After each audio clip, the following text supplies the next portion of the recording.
আমি কেমন মা সেটাই তো আমার কাছে কষ্টের বিষয় যে আমি কেমন সন্তান গর্ভে রাখছি, যে সন্তান সবার কাছে বলে যে আমার মা ভালো না, আমার মা আমার থেকে চলে গেছে, আমার মা যে বিয়ে করছে। আমি যদি বিয়ে করতাম তাহলে তো এত বড় এত মানুষের কাছে বলতাম না। চলে যাওয়ার পরে আমাদের বট গাছটাই মনে করেন আমাদের মাথা থেকে সরে গেছে। আমার ছেলে মেয়ে লেখাপড়া, ওদের ভবিষ্যৎ সব একদম অন্ধকার হয়ে গেছে। শোনা তোমার কাছেও বলি যে মা মা কোনো দিন লোভী হয় না, আর যে কিনা গর্বে ধরে তার কাছে তো সন্তানের চেয়ে বড় কিছু পৃথিবীতে হয় না। আমি ওই সম্পত্তি দিয়ে লেগে যেতাম, আর ওর বাবা তো এমন কোনো ব্যাংক ব্যালেন্স লেখে ওদের নামও করে দেওয়া যায় নাই, সেটা সবাই জানে। লাগলে ওর মা আছে, ওর মেয়ে আছে, ওরও তো একটা শিশু মেয়ে আছে, ওর মাথা হাত লেখা। সেই ঘটনাটা কি ছিল? ঘটনাটা ছিল কি যে ওইখানের মধ্যে একটা ঝামেলা ছিল ওদের আনার জন্য, বললাম না পঞ্চায়েত ডাকছে। পঞ্চায়েত ডেকে তাদেরকে আনতে চাইছিলেন? হ্যাঁ, পঞ্চায়েতে আমরা ডাকি নাই, ওরা ডাকছে। আসসালামু আলাইকুম দর্শক, পুরান ঢাকার মিটফুট হসপিটালের সামনে যে সোহাগ হত্যাকাণ্ড ঘটেছিল, দর্শক অভিযোগ উঠেছিল সেই সোহাগের স্ত্রী নাকি সন্তানদের ফেলে রেখে অন্যের হাত ধরে চলে গিয়েছে। দর্শক, এটি কি সত্য নাকি এর পিছনে অন্য কোনো রহস্য লুকিয়ে আছে? এ বিষয় নিয়ে এবার সোহাগের স্ত্রী মুখ খুলেছে। দর্শক, বিস্তারিত গুরুত্বপূর্ণ তথ্য থাকছে আজকের এই ভিডিও জুড়ে। আজকের এই ভিডিওটি সম্পূর্ণ দেখলেই আপনারা সবকিছু ক্লিয়ার হয়ে যাবেন ইনশাআল্লাহ। সম্পূর্ণ ভিডিওটি দেখার জন্য সকলের কাছে বিনীতভাবে অনুরোধ রইল। তো দর্শক, চলুন বিস্তারিত দেখে আসি। চলে যাওয়ার পরে আমাদের বট গাছটাই মনে করেন আমাদের মাথা থেকে সরে গেছে। আমার ছেলে মেয়ে লেখাপড়া, ওদের ভবিষ্যৎ সব একদম অন্ধকার হয়ে গেছে। সবচেয়ে বড় কথা আমরা একদম একা হয়ে গেছি। আমরা আর এখন আর বললো সেটা লাভ নাই, যেটা হয়ে গেছে তো গেছে, কিন্তু আমরা চাই সবগুলো আসামিকে ধরা ওদের এরকম ভাবে একটা শাস্তি দেওয়া হোক, জানি ওরা আর কখনো অন্য মানুষের প্রতি আর কোনো যেন আমার মতন কেউ বিধবা না হয়, আমার ছেলে মেয়ের মতন বাবা হারা না হয়। আমি শুধু এটাই চাই, চাইনার মাধ্যমে ওদেরকে এরকম কঠিন তো কঠিন একটা শাস্তি দেওয়া হোক, পরবর্তীতে অন্য কোনো মানুষের ক্ষতি জানি না হোক। আমি চাই না আমার মতো আর কেউ এরকম কষ্ট করুক। নৃশংসভাবে সোহাগকে প্রকাশ্যে ছিলেন মিটফুট হাসপাতালের সামনে 3 নাম্বার গেটের ওখানে। আপনারা হয়তোবা সামাজিক যোগাযোগ মাধ্যমে বিষয়টি দেখেছেন এবং বিশ্বজুড়ে কিন্তু বিষয়টি দেখেছেন। 14 জন ইতিমধ্যে অ্যারেস্ট হয়েছে। আপনারা সামাজিক যোগাযোগ মাধ্যমে দেখতে পেয়েছিলেন সোহাগ চলে যাওয়ার পরেও তার মানে এদের পিছনে কারা রয়েছে। আমি জানি আপনাদের অবস্থা ভালো নাই, তবে আপনি আমাদেরকে অফ দ্য রেকর্ডে যেটা বলেছেন যে এখন পর্যন্ত আপনারা নিরাপত্তাহীনে ভুগছেন, আসলে কি হয়েছে যদি একটু বলতেন। মিটফুটে আসে ওনার বাইক নিয়ে গেছে, তো মাঝে মধ্যে যদি উনি বাইরে হয় আসে যায়, এখনো তো উনি বাইরে ঘুরতে আসে, তো এটা তো আমাদের জন্য আতঙ্ক। আমরা তো ভয়ে ভয়ে আছি, ছেলে মেয়েদের বললাম না স্কুলে যেতে পারতেছি না, বাইরে যেতে পারতেছি না, কারণ ভয়ে থাকে যে কখন যদি আবার আমাদের অ্যাটাক করে। তো এখন তো ওনারা ধরতেছে না, ওনারা বাইরে ঘুরতে আসে, যখন মন চায় যেখানে যেতে চাইতেছে। তাহলে পুলিশ ওনাদের কি এরকম ভাবে কঠোর ভাবে যদি কিছু না করে তাহলে তো মনে করো আরো স্বাধীনতা পাওয়া যাবে, আমাদের বিচারটা কিছু হইব না, আমার হাজবেন্ডের বিচার হইব না। ঠিক আছে, তো আমি চাই তারে ভালোভাবে দ্রুতভাবে এরকম ভাবে তদন্ত করে ওনারে ধরা হোক, জানি তাড়াতাড়ি আমার হাজবেন্ডের বিচারটা সুস্থভাবে সুন্দরভাবে জানি এই বিচারটা হয়। নাম্বার আসামি তো উনি 2 নাম্বার আসামি, ঠিক আছে। আর মহিনে তো স্পটে থেকে ধরাছে, আর ওনারে মিলে এখন তো ধরাই হয়নি, ধরা ছোঁয়ার বাইরে এখন এখনো ধরা ছোঁয়ার বাইরে। যে যখন মন চাইতেছে তখন যেখানে মন চাই যেতেছে, যা মন চাই করতেছে। তখন ওনারও নেটওয়ার্ক আছে যে আমি কখন কোথায় যাইতে পারবো, উনি নিজের নেটওয়ার্ক দেখায় এক এক জায়গায় আসতেছে যেতেছে কাজ করতেছে। টিটু হচ্ছে 2 নাম্বার আসামি, সে এখনো ধরা ছোঁয়ার বাইরে। ধরা ছোঁয়ার বাইরে। আচ্ছা, 14 জন ইতিমধ্যে অ্যারেস্ট হয়েছে। আর সবচেয়ে বড় কথা যে এখন আমার ছেলে মেয়ে দুটা, আমিও যেরকম মিস করি, আমার ছেলে মেয়ে অনেক মিস করে। মানে দেখে যখন কাজে থেকে আসতো, বাবা আসতো, আসার পরে ছেলে মেয়েদের কাছে বসতো, ওরা আসতো, কত কথা বলতো, ঠিক আছে, আমি বলতাম, ঠিক আছে। ওনার যদি কোনো জিনিস পছন্দ সেই জিনিসটা আমি রান্না করে খেতাম। তো এইগুলো অনেক সময় অনেক মিস করি যে একটা মানুষ চলে গেছে। এখন আমার ছেলে মেয়ে দুটাও যেরকম কষ্টে আছে আমরাও কষ্টে আছি। সব কষ্ট তো মানুষ প্রকাশ করে বোঝানো যায় না, যার যার ব্যাপারটা সে বুঝে। তো উনি চলে যাওয়ার পরে আমাদের বট গাছটাই মনে করেন আমাদের মাথা থেকে সরে গেছে। আমার ছেলে মেয়ে লেখাপড়া, ওদের ভবিষ্যৎ সব একদম অন্ধকার হয়ে গেছে। সবচেয়ে বড় কথা আমরা একদম একা হয়ে গেছি। আমরা আর এখন আর বললো সেটা লাভ নাই, যেটা হয়ে গেছে তো গেছে, কিন্তু আমরা চাই সবগুলো আসামিকে ধরা ওদের এরকম ভাবে একটা শাস্তি দেওয়া হোক, জানি ওরা আর কখনো অন্য মানুষের প্রতি আর কোনো যেন আমার মতন কেউ বিধবা না হয়, আমার ছেলে মেয়ের মতন বাবা হারা না হয়। আমি শুধু এটাই চাই, চাইনার মাধ্যমে ওদেরকে এরকম কঠিন তো কঠিন একটা শাস্তি দেওয়া হোক, পরবর্তীতে অন্য কোনো মানুষের ক্ষতি জানি না হোক। আমি চাই না আমার মতো আর কেউ এরকম কষ্ট করুক।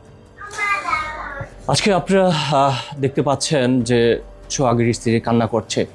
সোহাগের যদি সঠিকভাবে তদন্ত করে যদি এখন পর্যন্ত বিচার হতো, তাহলে সোহাগের মতো একজন সাংবাদিক তুহিন এভাবে নিহত হতো না। কিন্তু মূলত বিষয়টা হচ্ছে কি জানেন, একজন সাংবাদিক বলেন, একজন সৎ মানুষ বলেন, তাকে করতে সময় লাগে 5 মিনিট, কিন্তু যারা দুর্বৃত্তরা এই ঘটনাগুলো ঘটায় 5 বছরও তাদের কিন্তু শাস্তি হচ্ছে না। তার মানে আইন কি করছে? আমরা যারা মিডিয়াতে কাজ করছি, আমাদের নিরাপত্তা কে দিচ্ছে? আজকে বাসায় আসি, নিচে গেলে হয়তো বা আমিও এভাবে সোহাগের মতো, তুহিনের মতো নিহত হয়ে যাব। তাই সবাই ভিডিওটি শেয়ার করে দিয়ে লক্ষ মানুষকে দেখার সুযোগ করে দিবেন। সবাই জায়গা থেকে প্রতিবাদ করি, প্রতিবাদ তুলে ধরি আমরা। প্রতিনিয়ত প্রত্যেকটা মিনিটে, প্রত্যেকটা সেকেন্ডে সোহাগের স্ত্রী তার স্বামীকে মিস করতেছে। সোহাগের স্ত্রী যখন তার 2 সন্তান, প্রতিনিয়ত তাদের মনের ভিতরটা হয়তোবা তারা বাবাকে খুঁজছে, কিন্তু সেই মা বাবার যে চাওয়া পাওয়া দিতে পারতেছে না। সবাই ভিডিওটি শেয়ার করে দিয়ে লক্ষ মানুষকে দেখার সুযোগ করে দিবেন। আর এই যে টিটু, আমি কেমন মা সেটাই তো আমার কাছে কষ্টের বেশি, যে আমি কেমন সন্তান গর্বে রাখছি, যে সন্তান সবার কাছে বলে যে আমার মা ভালো না, আমার মা আমাকে থেকে চলে গেছে, আমার মা যে বিয়ে করছে। আমি যদি বিয়ে করতাম তাহলে তো এত মানুষের কাছে বলতাম না যে আমি বিয়ে করিনি। আমি বিয়ে করছি কিসের জন্য? আমার ছেলে আছে, মেয়ে আছে, আমি তো ওদের নিয়ে থাকতে চাইছি। তো বাবা নাই, এখন আমি মা, আমি সব কিছু, আমার উপরে তার কেউ থাকার কথা না। কিন্তু কেমন সন্তান তোরা? সবার কাছে বলছো যে আমার মা ভালো না, আমার মা বিয়ে হয়ে গেছে, আমার মার সাথে অন্যজনের সম্পর্ক, কিন্তু আমার কারোর সাথে কোনো সম্পর্ক না, আমি বিয়েও করি নাই। সম্পর্ক নাই, ঠিক আছে, তুই কেমন মা তুই? তোর সন্তানের আদালতে তোরে দায় করাইছে, তুই কি আমি সত্যি ব্যর্থ মা। তুই সত্যি গেছিলি নাকি তুই হাতে নিয়ে বিয়ে করছো? তুই সন্তানকে না পেটে ধরছি নাই? আমি পেটে ধরছি দেখে তো আমার আজকে কষ্ট লাগতেছে, যে কেমন সন্তান পেটে নিচ্ছি, যে সন্তান মার নামে এরকম এত বড় একটা কথা বলে। এর চেয়ে কষ্ট তো পৃথিবীতে আর কিছু নাই। এটা অনেক ভালো ছিল যে সন্তান মার নামে বলে। মনে হয় তো না, তুই পেটেই ধরস নাই, তুই পালকে আনছো তোর ছেলে মেয়ে, তার জন্য তো আজকে ছেলে মেয়ে তোর জন্য এত বদনাম, এত কিছু রটাইতাছে। যদি সত্যি তুই মা হতি তাইলে এ পোলা পাইনি এই বদনাম গুলো এভাবে ছড়াইতো না মিডিয়ার কাছে যায়। মা যতই খারাপ হোক, মা কখনোই খারাপ হইতে পারে না। মা যদি খারাপও হয়, রাস্তার মহিলা হয়, মাই। সন্তান কখনো মার নামে কখনোই কোনো ইতিহাসে বলতে পারবো না মার নামে বদনাম। এই ইতিহাসের পাতায় সোহান সোহানা নামই থাকবো যে মার নামে বদনাম বলে। কেননা ওর ফুফাতো বোন, ফুপা তাদের ওদের মাথা এতটাই ব্রেন ওয়াশ করাইছে যে মাই ভুলা যায়। তাইলে কোনো ইতিহাসের পাতায় মা নামটাই থাকবো না, মা পুরাটাই ভুল। বরগুনার সোহাগের কথা নিশ্চয়ই আপনাদের মনে আছে। 9 জুন 2025 মিটফোর্ডে সোহাগের কথা নিশ্চয়ই আপনারা ভুলেন নাই। মিটফোর্ডের সোহাগের সাথে যে অনাকাঙ্ক্ষিত ঘটনা ঘটেছিল, সেই সোহাগের কথা আপনারা এখনও আপনাদের নিশ্চয়ই মনে আছে। সেই সোহাগের স্ত্রী আমাদের ক্যামেরার স্ক্রিনে এখন এই মুহূর্তে রয়েছে। তার সঙ্গে সোহাগের সঙ্গে ডিভোর্স হয়ে গেছিল। আসলে ডিভোর্স হয়েছিল, এই কথাটা এতদিন হাইড ছিল, এখন প্রকাশ্যে এসেছে। যেহেতু প্রকাশ্যে এসেছে, আমরা একটু তার কাছ থেকে জানার চেষ্টা করব। আসলে আপনার স্বামী পৃথিবীর মায়া ত্যাগ করার আগেই কি আপনাদের ডিভোর্স হয়েছিল, কথাটা সত্য কিনা? জি, এটা সত্য যে 6 মাস আগে সে আমার ডিভোর্স দিছে। ডিভোর্স দেওয়ার পর সে আমার নিয়ে গেছে, কারণ উনি ডিভোর্স মানতো না। আর আমাদের সম্পর্ক করে বিয়ে ছিল তো, কারণ উনিও চাইতো না যে আমার ছেলে মেয়ে নিয়ে আমি আলাদা থাকি, মানে ওনার কাছ থেকে আলাদা থাকি। সে আমার বারবার এসে নিয়ে গেছে যে তোমার ছাড়া তোমার ছেলে মেয়ে থাকতে পারে না, বা একটা মার ছাড়া ছেলে মেয়ে কোনোদিন মানুষ হতে পারে না। আমি তো একটা পুরুষ মানুষ, আমি কীভাবে মানুষ করবো ছেলে মেয়েরে? মা পারে একটা ছেলে মেয়ের আগলায় রাখতে, কিন্তু বাবা তো পারে না। এই কারণে আমারও যেহেতু এই কারণে আমি আমার ছেলে মেয়ের কাছে আবার ফিরে গেছি। আর ওর যাই তখন আমি এই বাসায় ছিলাম, এটা ঠিক আছে। পরে এতদিন ওদের সাথেই ছিলাম, আমি তো ওই জায়গায় ছিলাম ওদের সাথে। আমি তো কেউ সাথে সম্পর্ক করিনি বা আমি বিয়ে করিনি। বিয়ে করলে তো আপনাদের সবার সামনে প্রকাশে আসতাম না, তাহলে তো আমি লুকাই থাকতাম। তাহলে কিসের জন্য মার নামে এত বড় কথা বললি? এই ঘরের কথা তো বাবার সাথে যে ডিভোর্স হয়েছে, এই কথাটা তো মিডিয়ার জানার কথা না, বা এটা বলারও কিছু না। হ্যাঁ, ডিভোর্স হয়েছে স্বামীর সাথে, সন্তানের সাথে তো ডিভোর্স হয় না। আমি মা যদি তোমাদের সাথে থাকতে না পারি, তাহলে আমার সাথে অন্য কোনো দরদি তো নাই যে পৃথিবীতে মার চেয়ে বড় কেউ আছে, তারা লিগাল গার্জিয়ানে থাকবো বা তাদেরই মূল্যায়ন থাকবো। মা তো সবার আগে, বাবা নাই, মা এনে তোমরা থাকবা। আমিও তোমাদের সাথে থাকতে চাইছি, কিন্তু তোমরা আমার সাথে যে এরকম ব্যবহার করো, মনে হয় যে পরের এরকম ব্যবহার করে। কে আমি অপরাধ করছি? আমি কি তোমাদের মতো সন্তান জন্ম দিয়ে পাপ করছি? যাদের জন্য এত বড় করলাম, আমি যদি খারাপ মাই হইতাম তাহলে এত বড় সন্তান করতে পারতাম না। তো সন্তানের যদি ভালোবাসায় না থাকতো তাহলে তো বহুত আগে চলে যেতে পারতাম। আমি তো সেটা করিনি, এখন তুইও তো করিনি। সেই চিন্তা ভাবনা তো আমার মাথায় নেই। আমি তো এখনো চিন্তা ভাবনা করে আমার ছেলে মেয়ের নামে সুন্দরভাবে থাকি।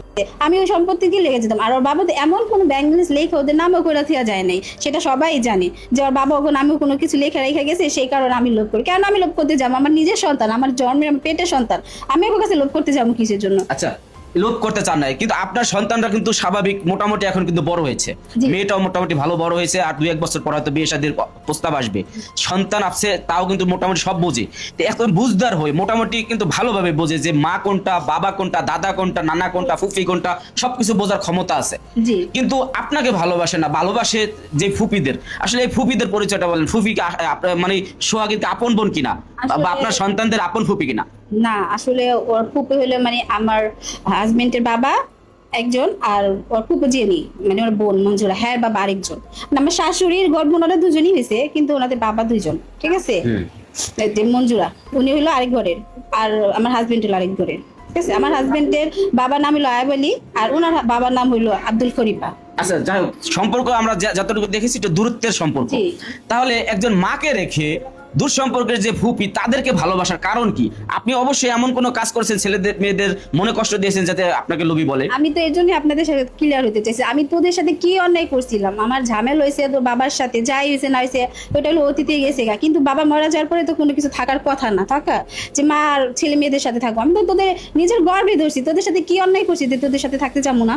আচ্ছা, আপনি এই যে সোহাগ ভাই যখন মারা গেল, আপনাদের বিভিন্ন সময় কিন্তু আইনি জটিলতা গেছে, জি। তা আপনি কি একবারও চেষ্টা করছেন যে আমার সন্তানকে আমি নিবই, হ্যাঁ আমার সন্তানকে আমার বুকে রাখবো, এরকম চেষ্টা করছেন কখনো? হ্যাঁ, আমি কেস করছিলাম যে আমার ছেলে মেয়ে যে আমার নামে যে করছিল, ওরা আমার কাছে আসতে চায় না, যে আমি আমার ফুপুর কাছে আমার বোনের কাছে থাকবো, কারণ বিধি সবসময় বলছে ও শিক্ষিত। হ্যাঁ শিক্ষিত হয়েছে বোন, শিক্ষিত দেখেন মা মূর্খ দেখে কি মারে ফেলে দিতে হবে? আমি মূর্খ, তারা বারবারই কমেন্ট করে যে আমি শিক্ষিত না, বিধি শিক্ষিত। ওর কাছে বিধি কালকে কমেন্ট করলো যে আমি শিক্ষিত দিদি করে আমার কাছে থাকতে চাই। যাই হোক, আমি ভিডিওটি শেষ করবো। শেষ করার আগে আপনার সন্তানদের এবং দেশবাসীকে কিছু বলতে চান কিনা? অনেকেই বলতেছে সোহাগ ভাইয়ের মৃত্যুর সাথে আপনি জড়িত ছিলেন। আমি তো সেটাই বললাম, আপনারা তদন্ত করেন, তদন্ত করে দেখেন যে আমি আছি কি না। আজকে 1 বছর হয়ে গেছে সে মারা গেছে, আমি যদি কিছু করতাম তাহলে তো অবশ্যই এতদিন কিছু বাইরে। এইভাবে বলে যে যারা মেরেছে হয়তো তাদের সাথে কারো কোনো মানে পরকীয় সম্পর্ক ছিল, যার কারণে এইভাবে মারছে। সেটা তো বললাম যে লোকে তো সবাই সবকিছু জানে না, আপনারা যেটা প্রকাশ করে ওরা বলছে এটা বলছে, কিন্তু আসলে আমার কারোর সাথে কোনো সম্পর্ক নাই। আর আমি এখন বিয়ে শাদী বসি না, আমি ছেলে মেয়ের অপেক্ষা সারা জীবন করছি, এখনো করি, যে আমি ছেলে মেয়েরা নিয়ে ভালোভাবে থাকতে চাই, ঠিক আছে। প্রিয় দর্শক, ভিডিওটি শেষ করবো। আপনারা ভিডিওটি তুমুল পরিমাণে শেয়ার করে দিবেন, কারণ একজন স্ত্রীর মূল মেরুদণ্ড হচ্ছে তার স্বামী। স্বামী না থাকলে সন্তানদেরকে বুকে আগলে রেখে বাঁচে, কিন্তু আমরা সন্তানদের মুখ থেকে শুনেছি এক কথা, তার মুখ থেকে শুনছি আর এক কথা। তো যাক, সে এখনো চাচ্ছে তার সন্তানদের বুকে নিয়ে বাঁচতে, কিন্তু সন্তানরা চাচ্ছে না। তো এই বিষয়টা আপনারা কি মতামত জানান, আপনারা শেয়ার করে দেবেন। শোনা তোমার কাছেও বলি যে মা কোনো দিন লোভী হয় না, আর যে কিনা গর্বে ধরে তার কাছে তো সন্তানের চেয়ে বড় কিছু পৃথিবীতে হয় না। আমি কেমন মা? আমি তেমন মা যে সন্তানের জন্য এতটা পাগল। আমি তেমন মা, আমি স্ত্রী যে স্বামীর জন্য সব ছাইড়া দিতে পারছি। আমি এমন স্ত্রী, জীবনটা বড় অনেক নিজের চর্চা সহ্য করেছি, কিন্তু কেন কোনোদিন বলতে দিই নেই। তারপর আপনার কাছে আজকে বলতে বাধ্য হয়েছি, কারণ ওদের বলার কারণে যে আমি এমনই মা। আমি সন্তান এখনো থাকতে চাই, যে আমার স্বামী যেভাবে সংসারটা রাখা গেছে, আমাদের 4 জনে ছিল, যেহেতু স্বামী নাই, কিন্তু আমার ছেলে মেয়েদের নিয়ে আমি জানি যতটুকু আমাদের ব্যবসা থেকে যতটুকুই আসুক, যতটুকুই থাকুক, আর যদি তাও নাও থাকে, আমি মা, আমি চেষ্টা করবো আমার ছেলের মেয়ের নিয়ে আমি থাকার জন্য। হ্যাঁ, নুন পারি ডাল পারি যা পারি খাওয়ানোর জন্য, কিন্তু আমার ছেলে মেয়েদের আমি শান্তিতে একটু থাকতে চাই। আপনাকে সবার কাছে এক অনুরোধ, যেন এই ব্যাপারটা আপনারা দেখবেন যে আমি কেমন মা, আর আমার ছেলে মেয়ে আমার কতটুকু ভালোবাসে। আমি আপনার কাছে একটুকে অনুরোধ করি। আর শোনা তোমার কাছেও বলি যে মা কোনো দিন লোভী হয় না, আর যে কিনা গর্বে ধরে তার কাছে তো সন্তানের চেয়ে বড় কিছু পৃথিবীতে হয় না। যেদিন তোরা বড় হবি, সংসার হবে, সেদিন বুঝবি আজকে মার চোখের পানি কালকে কতটা মূল্যবান, ঠিক আছে। আমি সবসময় দোয়া করি তারা যেখানেই থাক ভালো থাক। আর যদি আমার সন্তান আমার কাছে ফিরে, আমি ওদের মাইনা নিই। আমি চাই আমার সন্তান নিয়ে একসাথে থাকতে। আপনারা দয়া করে একটু জিনিসটা খেয়াল রাখবেন যে সোহানা ওদের মাথায় যা আছে ওগুলা যিনি ছাইরা মার প্রতি ভালোবাসা দেখায়। আমি জোর করবো না যে আমার কাছে দে। তোদের মনে যদি টান থাকে আর মারও যদি সবার থেকে বড় মনে করো, তাহলে আমার কাছে ফিরে আয়। আমি তোকে নিয়ে আগেও থাকতে চাই, এখন চাই সবকিছু ভুলা তোকে নিয়ে বাঁচতে চাই, আর কিছু না। যেরকম যে ব্যবসা বাণিজ্য, ওনার যে ব্যবসাটা, এরা তো মনে করেন যে বিথি বাবা এরা সবকিছু পরিচালনা করতেছে। বাবা গেছে ব্যবসা করতে, ওরা ঘরে পরিচালনা সবকিছু ওদের আন্ডারে চলে গেছে। মানে ওরা নিজেরাই নিচ্ছে, ওরা ওদের কেউ দেয় নাই যে তোমরা এই দায়িত্বটা নেও, ঠিক আছে। ওরা নিজেরাই দায়িত্ব নিচ্ছে। ওনারা বলছে আমরা 2 মাস থাকবো, 2 মাস থেকে দেখবো সবকিছু, এদিকে ঝামেলাটা যাইবো, কেস মামলা কি হয়, তারপরে তোমার ছেলে মেয়ে না তোমরা থাকবা, এরকম একটা কথা হয়েছিল। কিন্তু এটা তো আর এখন হইতেছে না। ওনারাই থাকতেছে, ওনারা জামাই বুড়া হাত ব্যবসা দেখতেছে, একজন ঘরের পরিচালনা করতেছে, আমার ননাস বিথি সোহানার দায়িত্ব নিছে, ঠিক আছে। সবকিছু ওদের কাছে, আমার কাছে কিছুই না। আমি শুধু মার হিসাবে রয়েছে জায়গায় রান্না করি কামের বেটির মতন, শুধু ওদের রান্না বাড়া করে খাওয়াই, এটুকুই আমার ওই জায়গায় দায়িত্ব। আর কোনো দায়িত্ব আমাকে দেয় থাকার জন্য।